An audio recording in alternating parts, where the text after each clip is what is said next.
Welcome to our practice exam 1 review. We're going to be looking at all these questions, and I'm even going to check the wrong answers and explain why we can't actually use those. A combination of sand, salt, and water is an example of a blank. So right off the bat, you cannot say solid because water is not a solid at this point. A pure substance, though. So this would not work. It would work if it was just salt, or if it was just NaCl in one point. But since we have 1, 2, and 3, that's not a pure substance. It refers to something being made up of one element or compound. And if we look at A, a compound, so this is wrong because a compound cannot physically be separated. So if we're saying that a combination of sand, salt, and water cannot be physically separated, that would be a compound, but it's not. Water and sand, you could actually, if you had a bowl of water and you put sand in it, you could stick your hand and scoop up some sand. Because of that, that's a physical separation that you cannot do with a compound. Now, when we go to a homogeneous and heterogeneous mixture,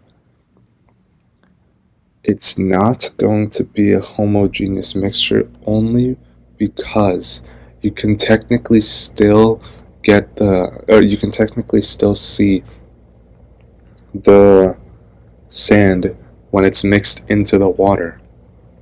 We know that when water and salt are mixed together, it's going to dissolve. That will not happen with the sand. So you technically will see those little brownish particles, those grainy bits, which makes it a heterogeneous mixture.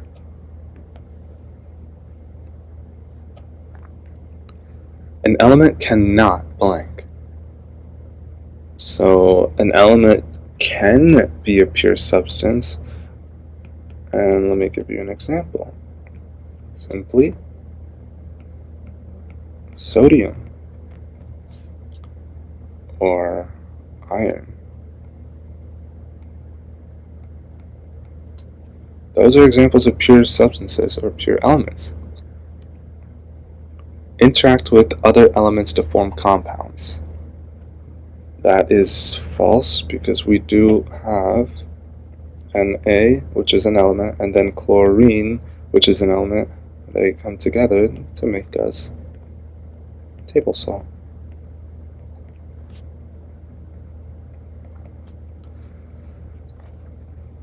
Cannot be separated into other substances by chemical means. I like that answer. Let me skip that for a second, because you'll see why you don't even need to look at C. Be part of a heterogeneous or even be part of a homogeneous mixture. So we absolutely can be part of both of them, which makes C the right answer. Which of the following is not an intensive property? So for these kind of questions, I really like to start off by writing one question.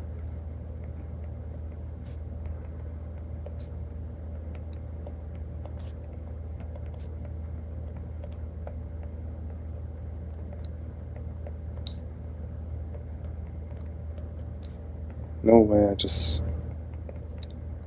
guys didn't see that. So I'll write this question: does the size of the sample matter? But I'll also write on one side, intense.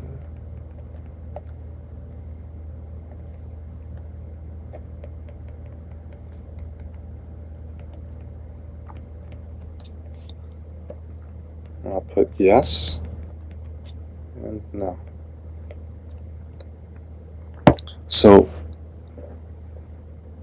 I always tend to use a brick because that's the first thing that just comes to my head. If you cut a brick in half, we're going to look at every question, every single option here.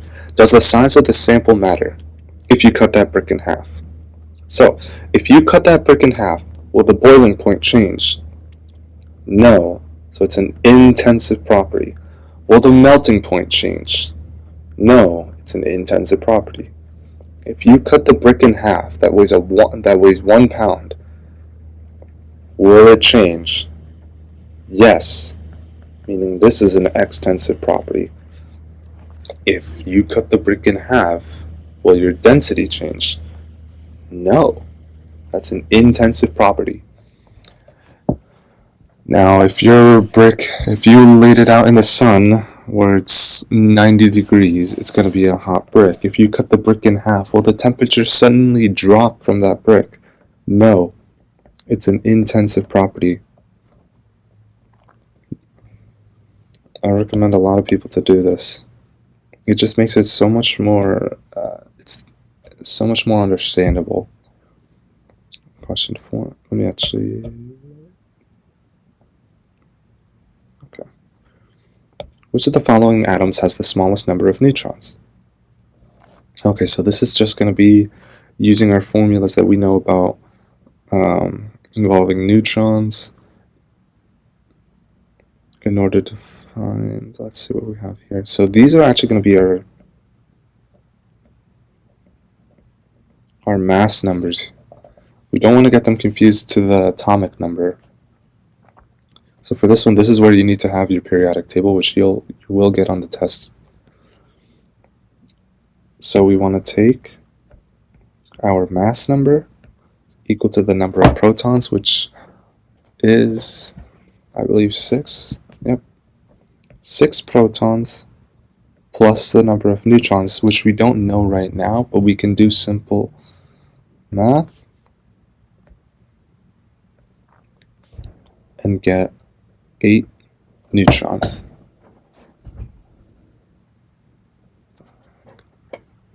Okay. 8 neutrons. We will do the same for bromine. 79. And I want to say it's 35 protons plus the number of neutrons.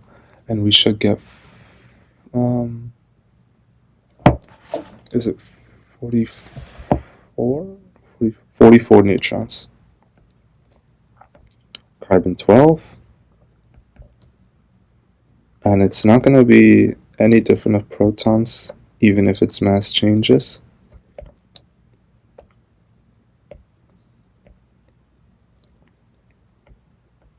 So this one has 6 neutrons, so that's our lowest one so far.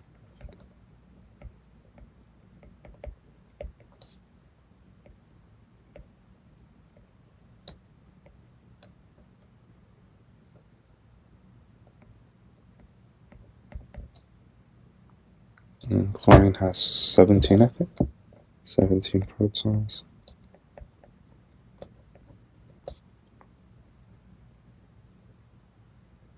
Is it 18? Let me just double check.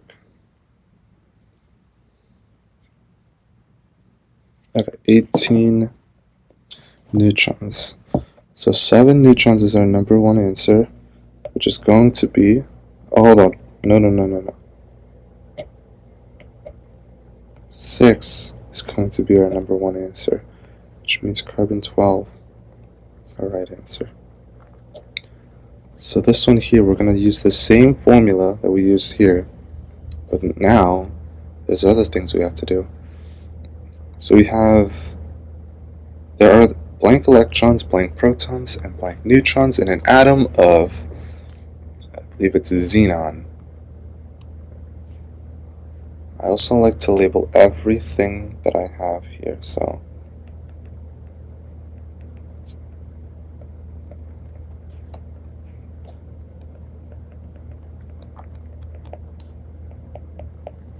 we have our atomic number and our atomic mass.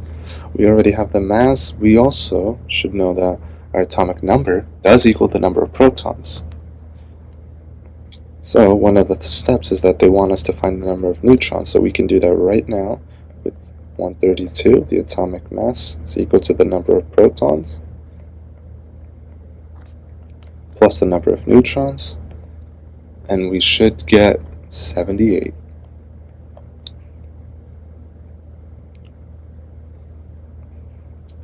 And we already know the number of protons because we used it right here, so we should be able to just say 54 protons.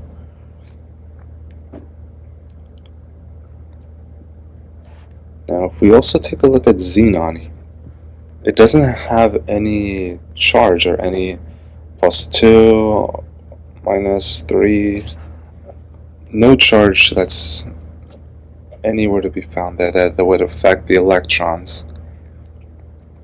In this case, we can assume that it's neutral, and if it's neutral,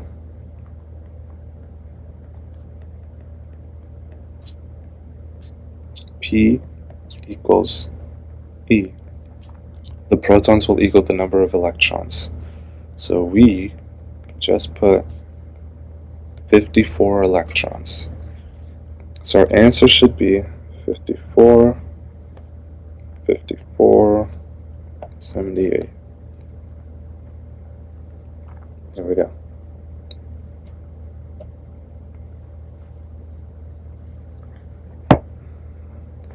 Now we have an isotope question. So when you're dealing with isotopes or some of these, weird percent abundances, we should always be remembering the formula of M1P1 plus M2P2, and then if you have a lot more, you can still add some. So this one will just be a formula plug-in. We also need to remember that we need to divide by 100 at the end.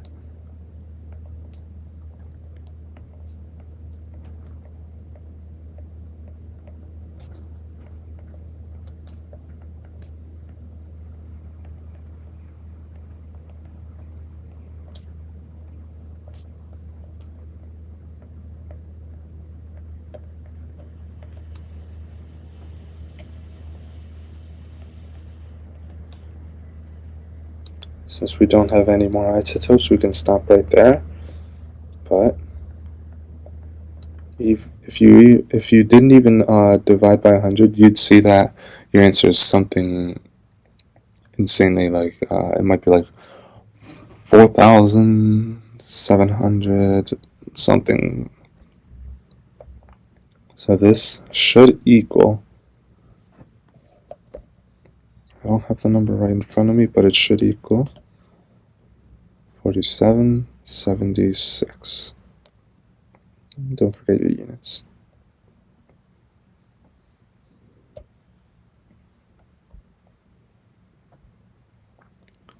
Now we're going to use the same formula, but this time we're just going to add a couple more. And I guess I will write them out.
Oops.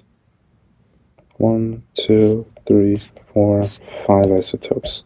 So we can just divide by 100. And this should give you something. I actually do have the number written down here, something around 91.22,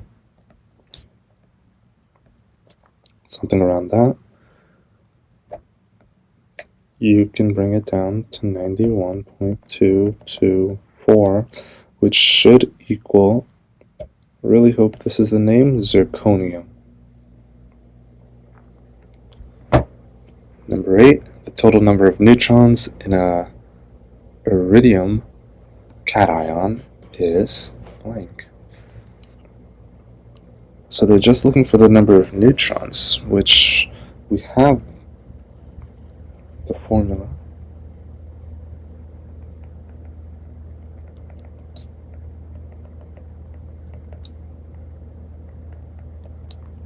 So we have the atomic mass is equal to the protons plus neutrons. We already have the number of the atomic mass, which is going to be 192. We don't know the number of protons or neutrons, but we can use the periodic table to figure it out. Iridium is going to be, let me check,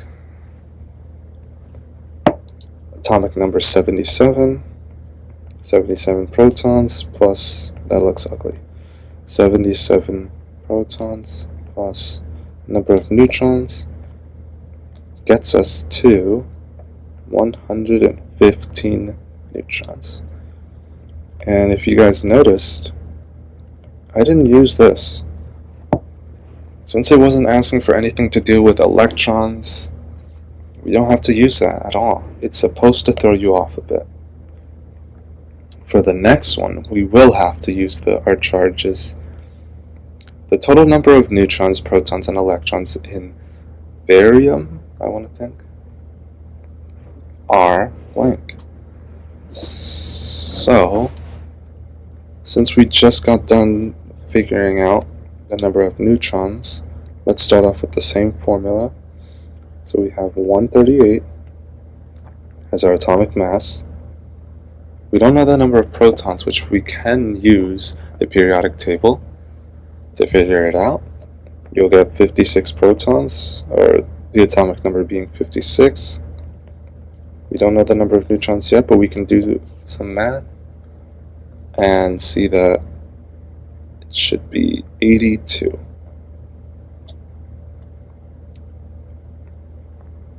And we already have the number of protons, 56. Now we can't use the rule of protons equal electrons for this, just because we do have a charge here that will affect the number of electrons. Because it's plus 3, that indicates that we're going to remove 3 electrons. So 56 minus 3 is equal to 53 electrons. I'm going to remove that. We're taking away electrons in this case. So neutrons they start off with, anything that doesn't have an 82 is gone. Protons they start up with, anything that doesn't have a 56 in the middle, which would be this one, and at the end we need 53 electrons, which is going to be option E. A cation with 13 neutrons and 10 electrons, if it has a charge of +1, what is the correct symbol? So I actually really like this question, but I also really hate it because it's a little bit confusing and it took me a while to understand it. So the neutron and electron count that we have right now stated, that's already after we took care of the +1 charge. So what they want us to do,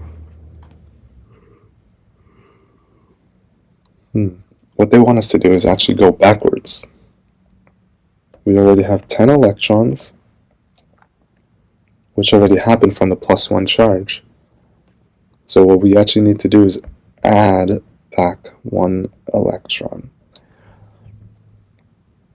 Because +1 would indicate we already took 1 out, And if we want to go back, we have to add that electron right back. So originally, we had 11 electrons. This would be the case if we had, let me backtrack.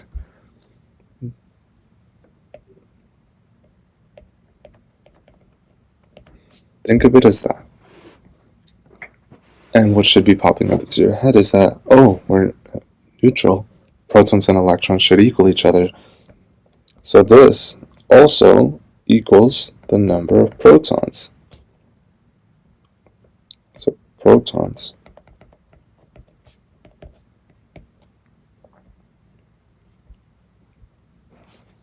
And we can start to eliminate some options. Anything that has a 10, a 13. So we have that.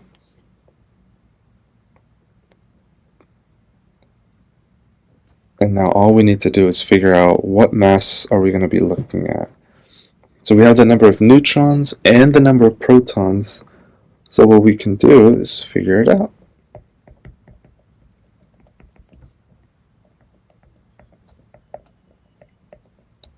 Let me write a hyphen.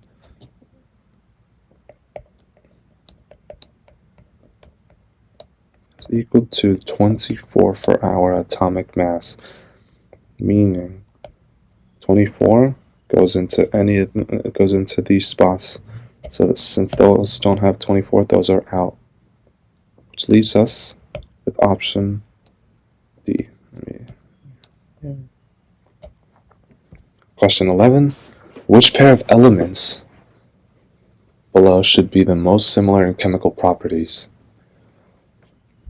So this one, you need to remember that some of the periodic trends.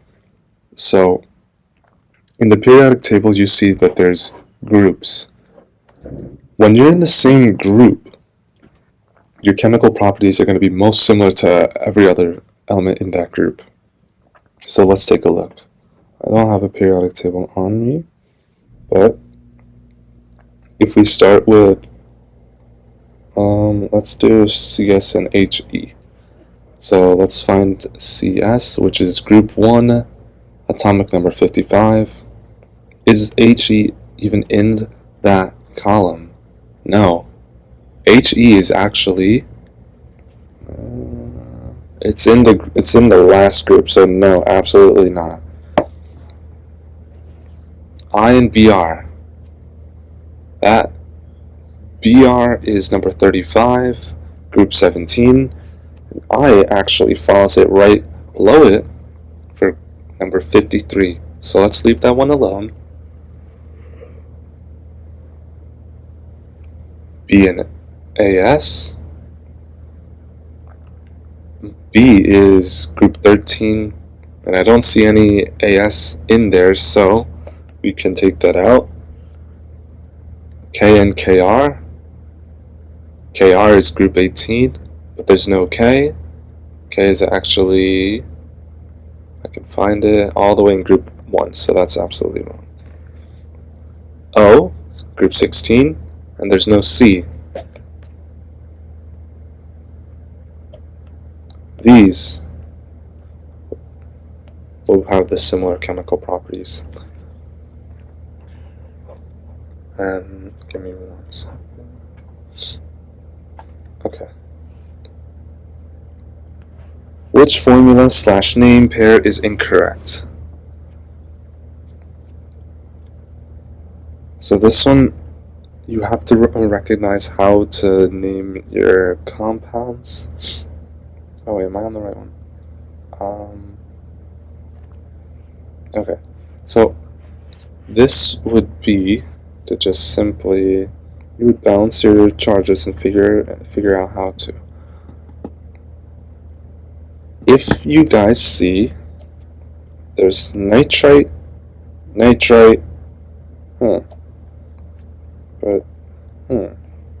something's a little off here.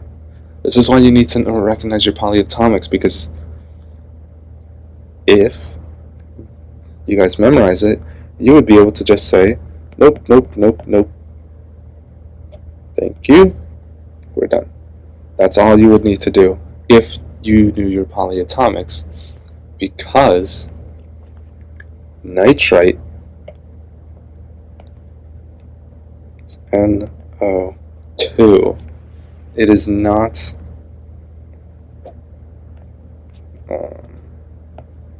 it's not, oh, that's an ugly one.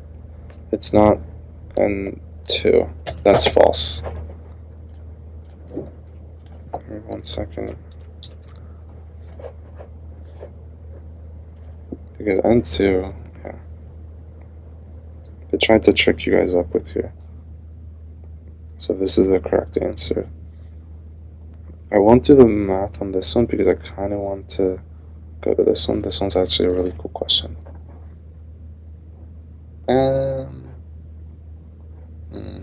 I'll do one.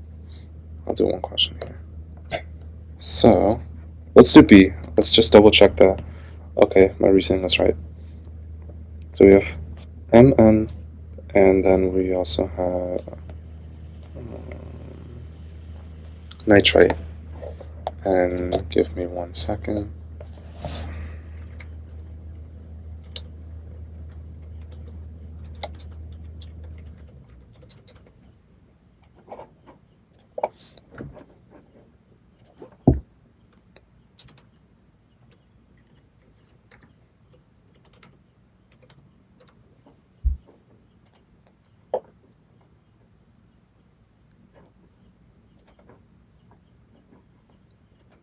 Okay, so nitrate will have a -1 charge.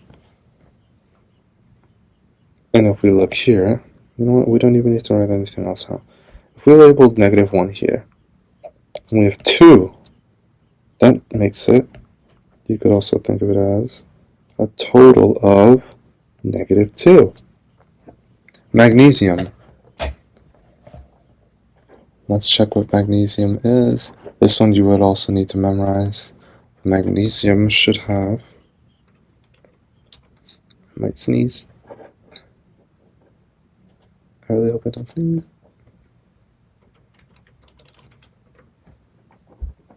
Magnesium should be a +2 charge, which is why we're going to label it as a 2. So we can just do it there. +2. Does that balance us out? Yes. Which means it's correct, but we don't want that. Let's go try a different one. So we already know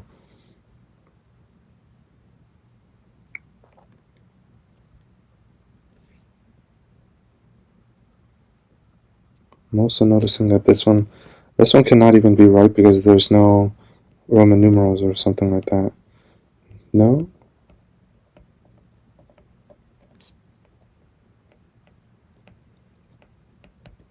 Let's look at manganese nitrate.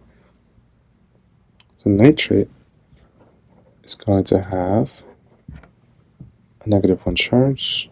So we have 2 again. It's the same. Oh, these two are very similar. They're both correct. A is going to be wrong because of its spelling mistake. I really like this one because I just think it's cool. Don't judge. Choose the incorrect name formula combination. So this one would be another naming one. So if we start up with A, phosphorus chloride. I always like to check my periodic table to see, okay, are we dealing with ionics or molecular compounds? Phosphorus is group 15 and it's a nonmetal. So, okay, chlorine is a group 17 and it's a nonmetal. So, this is ionic, which also means it should have Roman numerals. Or, I'm going to hope that's, yeah, Roman numerals. Sorry, I just got messed up.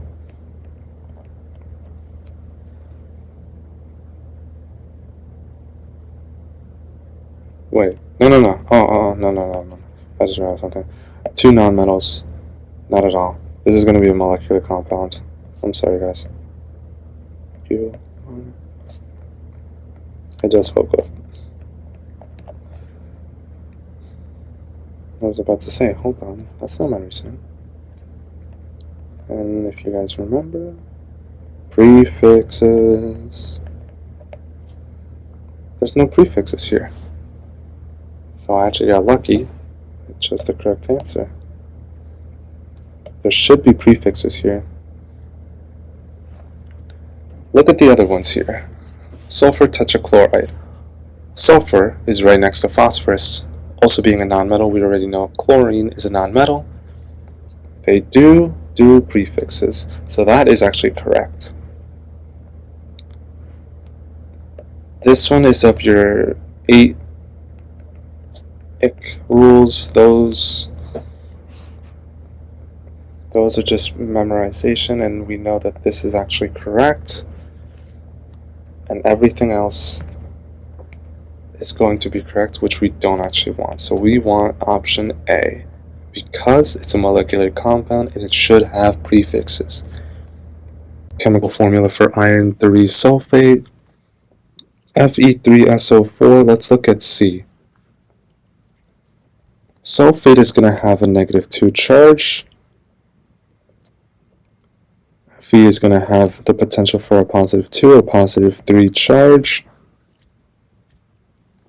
And we have 3 of them, which means we're just actually going to go overboard and completely, we could have either +6, +9 in total, which does not work well with the -2. This is going to be heavily wrong. Let's look at B. So we have the same scenario.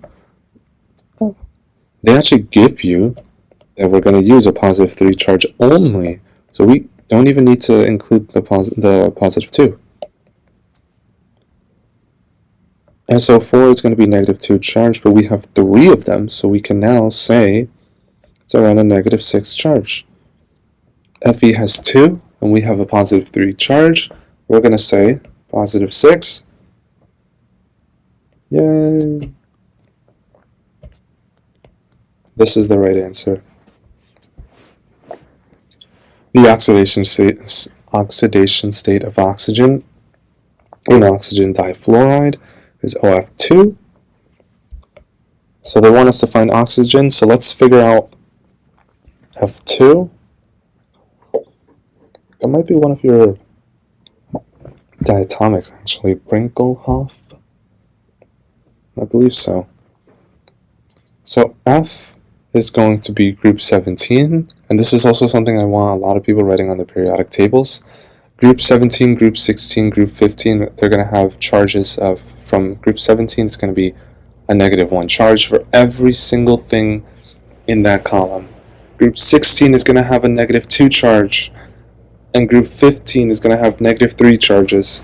So since we're in group 17 for fluorine, we can say it's a -1 charge, but in total it's going to have -2. And we need to balance this out. We need to cancel. So oxygen's going to only come down here and give it a +2 charge. Meaning, in order to fight off the fluorine, +2 is going to be our charge on oxygen. What is the symbol used to express the factor of 10 to the -6? So this is actually going to relate to one of your last slides that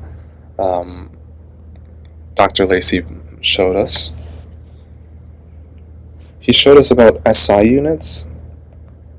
You should have a rough idea of what this is. I know it's a lot to remember, but 10 to the -6 is going to be your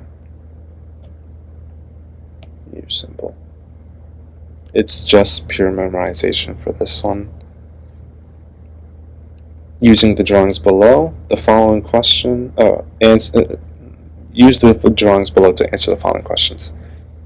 If hitting the bullseye is the desired result, figure A represents, okay, so we're going to be looking at Just figure A. Okay. So let's scrap these ones if we don't want them. Figure A seems to be all these arrows are hitting the same around the same spot, but not the bullseye. So let me write something out.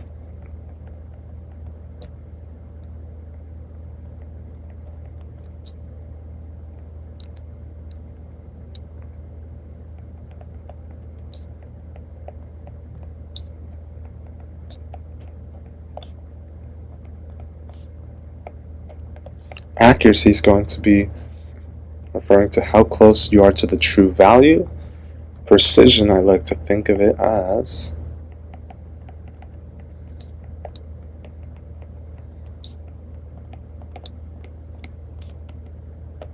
how repeatable something is. So if we look at this image again, we see those three arrows are around the same spot, so it repeated the same action over and over again, but we're not that accurate. So we're gonna say we are at least good precision. So anything with poor precision is wrong. And we're also gonna say it's poor accuracy because we didn't hit the middle of the bullseye. Oh, what did it do? Oh. Sorry, my Siri just... Why is my screen like... Okay, there we go. And I thought this name was funny. Oh, wait. Don't forget. Perfect. As part of an experiment to determine the density of a new plastic developed in her laboratory, Sarah Ann Dippity measures the volume of a solid sample. Her 4 trials yield volumes of 12.37 centimeters cubed, 12.41 centimeters cubed, 12.39 centimeters cubed, and 12.38 centimeters cubed. Measurements of other scientists in the lab give an average volume of 12.49 centimeters cubed. Which of the following statements represent the best analysis of the data? Okay, so we have 4 trials that were run by her, and we have the true value, or the average value of the other scientists being 12.49. So we can say that this would be our true value.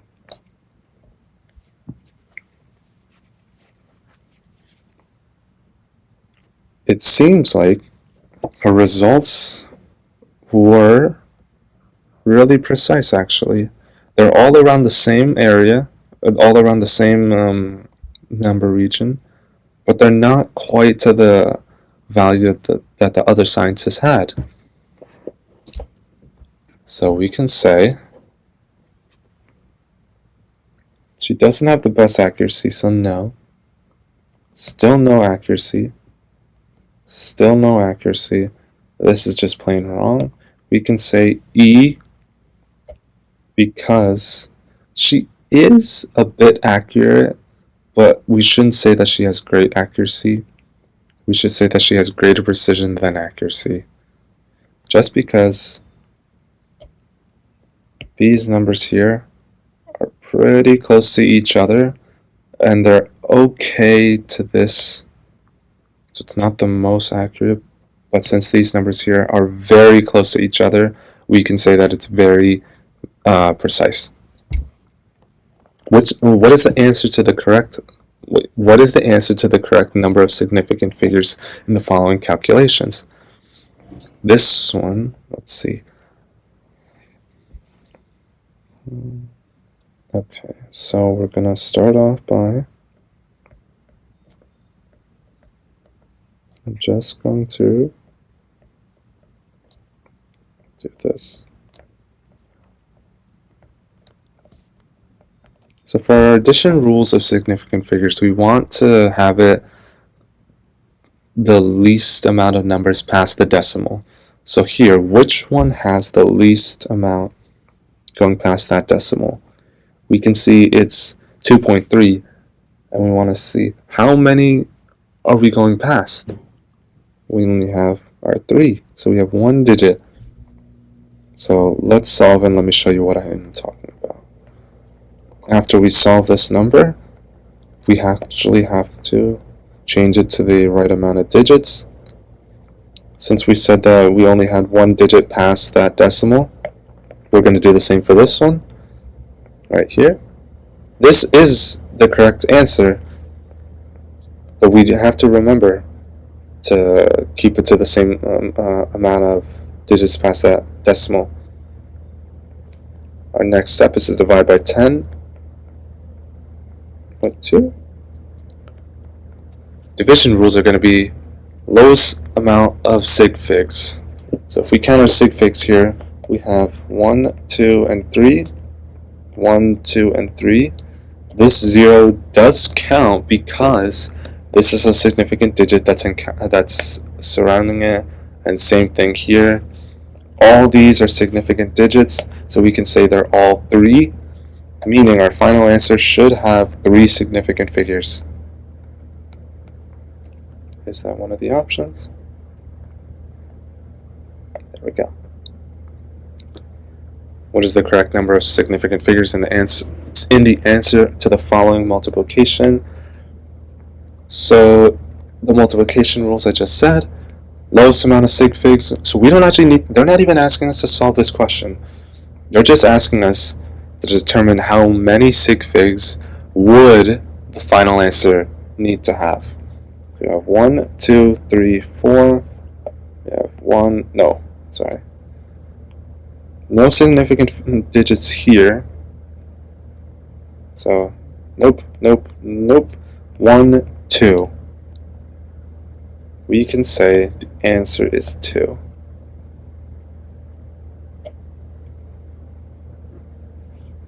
And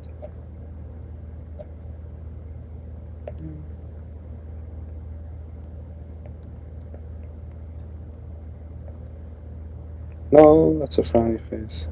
Yay. Good luck studying, guys.